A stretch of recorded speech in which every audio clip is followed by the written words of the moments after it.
to easily download CapCut for free on your laptop or PC. So to start, we'll have to open our CapCut application, and then in here we'll have to log in or sign in to our account. We can do that by using our Facebook account or Google account. Once you're logged in, all you need to do is to go here and then tap on this invite friends option.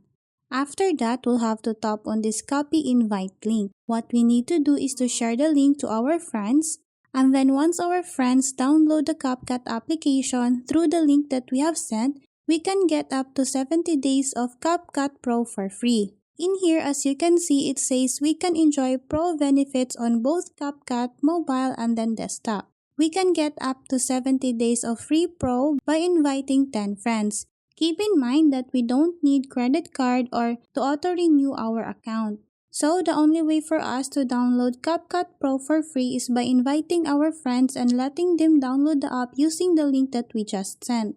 So that's how easy you can download CapCut for free on your laptop or PC.